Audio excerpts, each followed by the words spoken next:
Shalom, shalom mes bien-aimés dans le Seigneur. Je vous salue tous au nom de Jésus-Christ de Nazareth. Pour commencer, je vais d'abord souhaiter à tout un chacun de nous un bon début de semaine.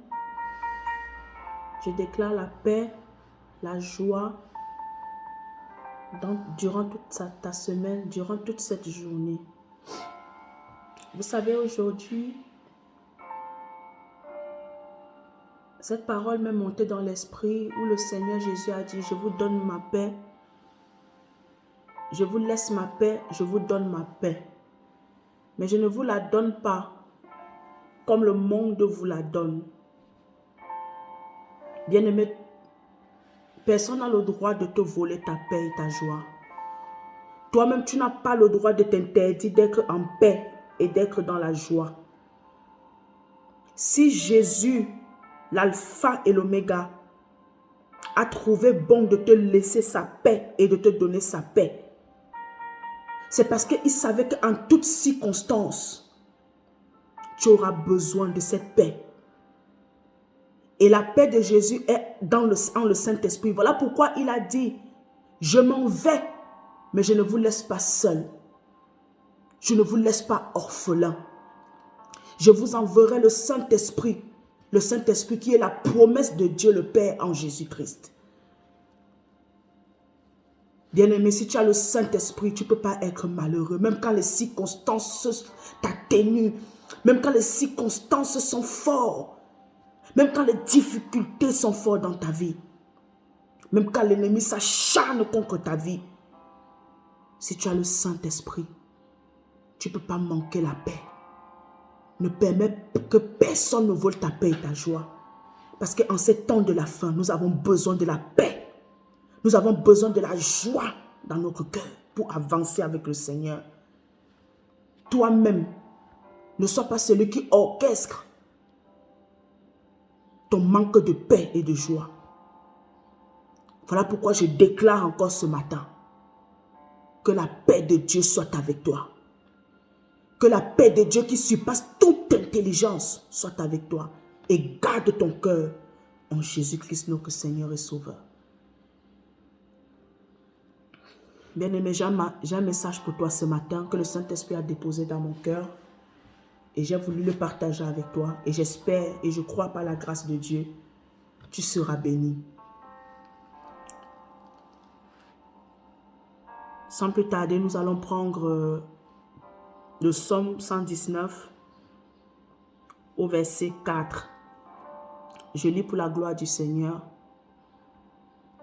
Car la parole n'est pas sur ma langue, que déjà, ô Éternel, tu la connais entièrement.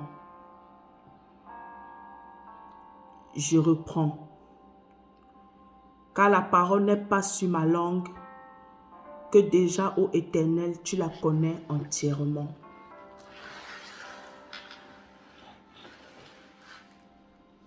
Durant la semaine passée, je parlais avec un frère dans le Seigneur. On était en train d'échanger. Et puis cette question m'est montée dans l'esprit. Et c'est cette question qui va nous introduire, qui va m'introduire à apporter le message que le Saint-Esprit a déposé dans mon cœur. J'ai posé la question au frère. Frère, nous sommes tous conscients que Dieu sait tout. Dieu est tout puissant. Il a dit, il n'y a rien qui est caché. Il n'y a rien de nouveau sous le soleil. Il n'y a rien qui lui est caché. Dieu connaît tout de nous. Dieu connaît même les moindres détails de nos vies. On peut cacher tout à l'homme, mais on ne peut rien cacher à Dieu. Parce que Dieu est omniscient, omnipotent, omniprésent. Dieu est partout en même temps. Même quand les païens pêchent, Dieu est là-bas. Son omniscience, son omniprésence.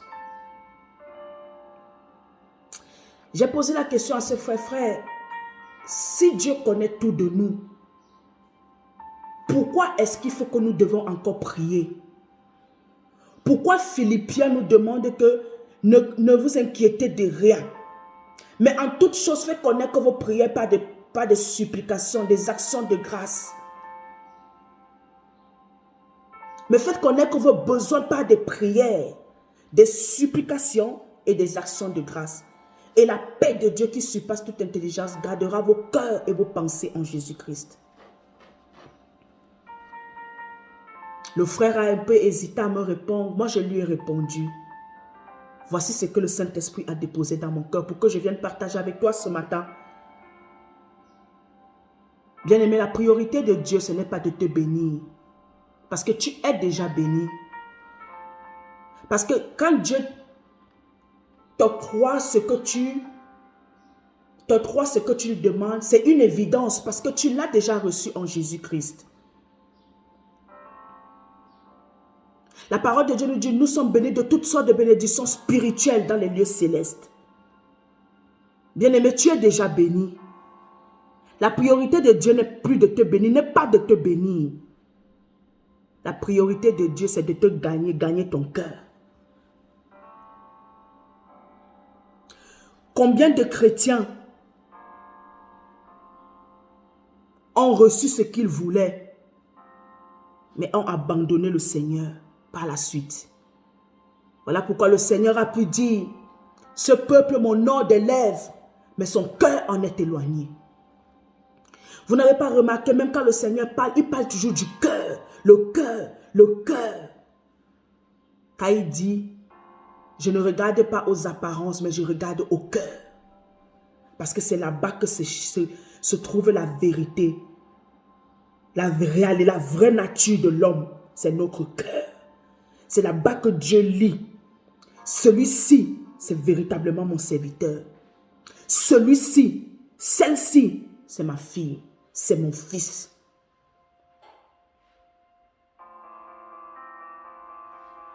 Bien-aimé, la priorité de Dieu n'est pas de nous bénir, n'est pas de te bénir. Dieu te cherche. Dieu peut, en un claquement de doigts, changer ta situation. Mais il ne peut pas le faire s'il n'est pas, il n'est pas rassuré que tu l'appartiennes totalement, entièrement. Beaucoup de personnes, beaucoup de chrétiens, ce n'est pas que Dieu ne veut pas vous bénir. Dieu, avant de te bénir, de vous bénir, il vous veut d'abord vous, personnellement. Parce que si Dieu vous bénit, sans vous avoir conquis, transformé, cette bénédiction sera une perte pour vous. Cette bénédiction sera un malheur au lieu d'être une joie pour vous. Voilà pourquoi il a su dire, c'est la bénédiction de Dieu qui enrichit et il ne la fait suivre d'aucun chagrin. Dieu te cherche toi avant de te bénir. Dieu ne bénit pas juste pour bénir. C'est qu'aujourd'hui, nous tous, nous vivons dans des machins. Non. Dieu te cherche toi. Dieu cherche ton cœur. Dieu veut que tu l'aimes de tout ton cœur. Dieu veut que tu sois à lui de tout ton cœur, que tu t'adonnes à lui de tout ton cœur. Ce n'est pas la bénédiction qui est un problème pour Dieu. Parfois, c'est nous les hommes qui sommes nos propres problèmes.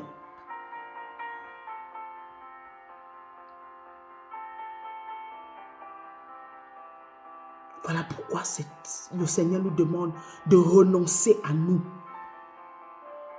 pour s'attacher à lui, de porter nos croix et de le suivre.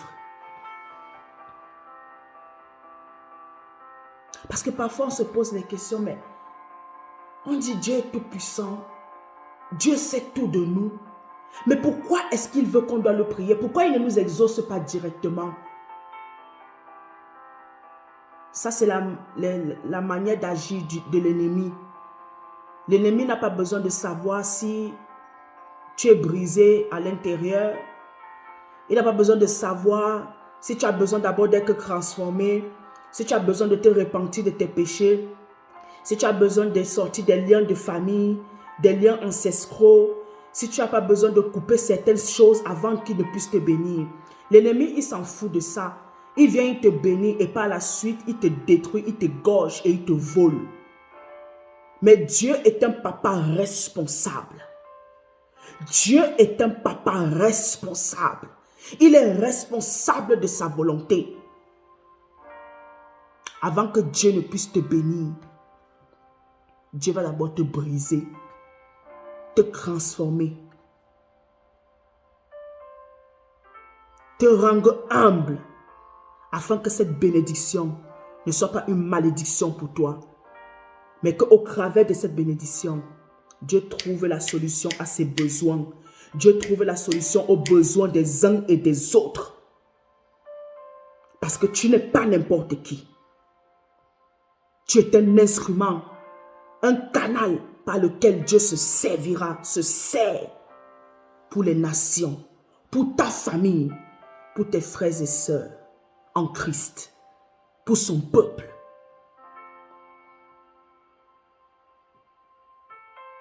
Il y a certaines bénédictions qui viennent réellement de Dieu, que vraiment c'était dans la volonté de Dieu.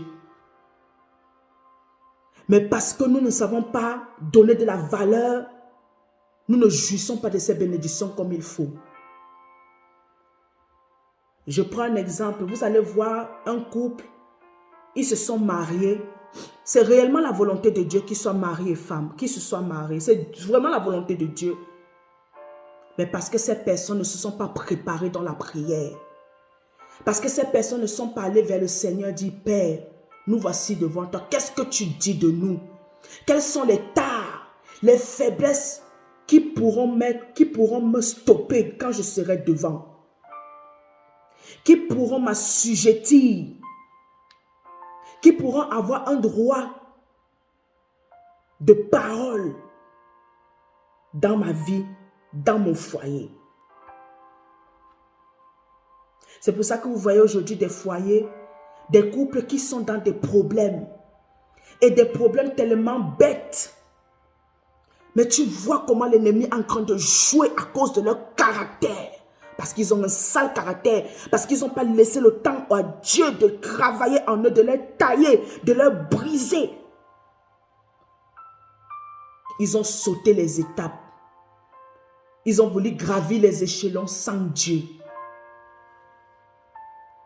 Et comme l'ennemi est un copieur, l'ennemi parfois aussi se précipite.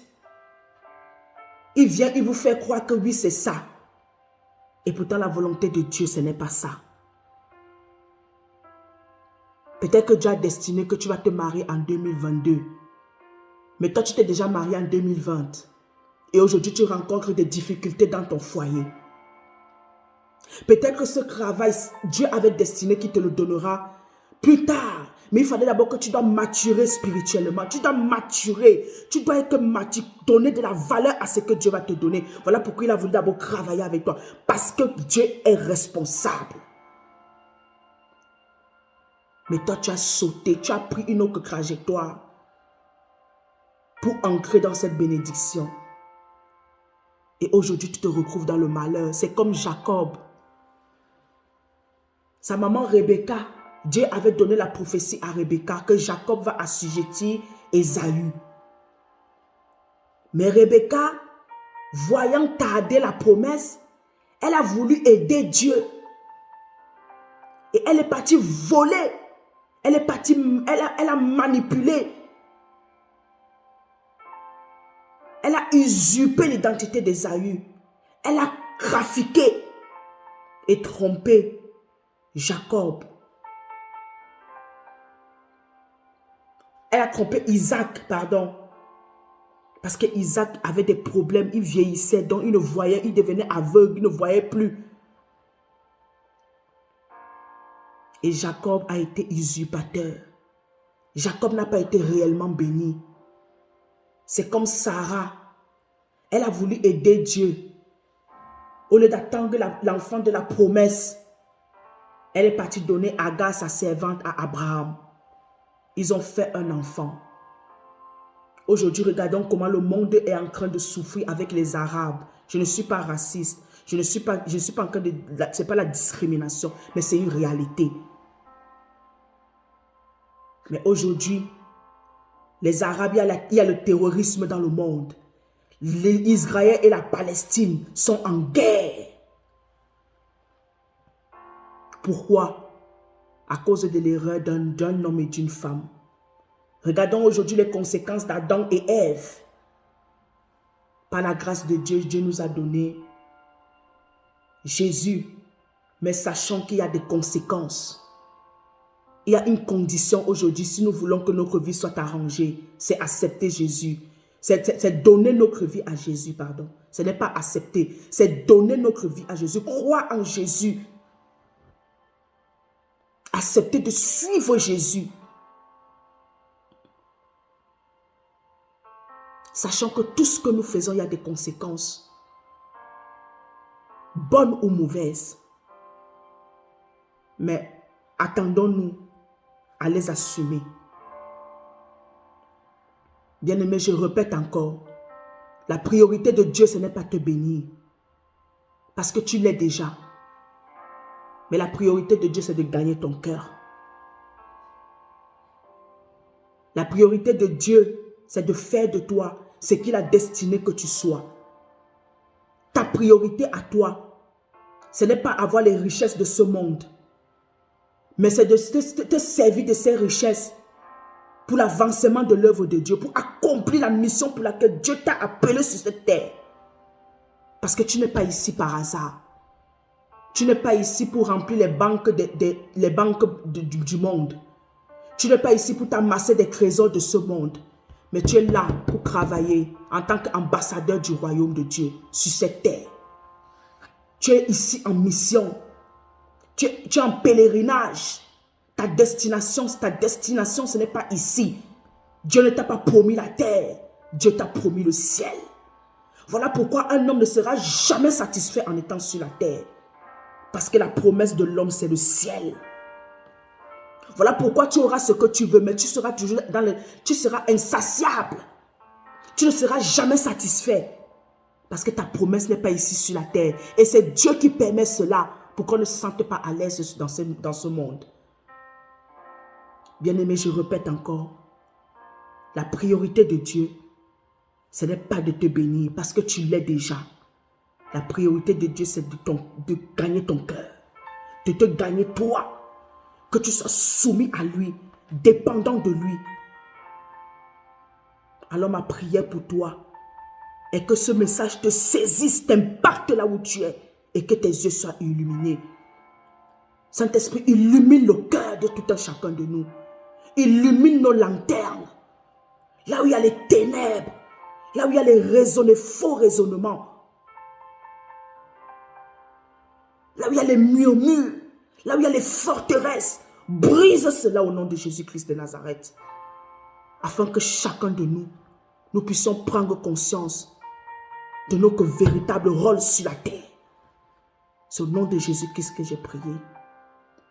Qu'il te soit fait selon ta foi et selon ta détermination. Au nom de Jésus-Christ, amen. Bonne journée dans la paix du Christ. À la semaine prochaine, Dieu voulant. Bye bye.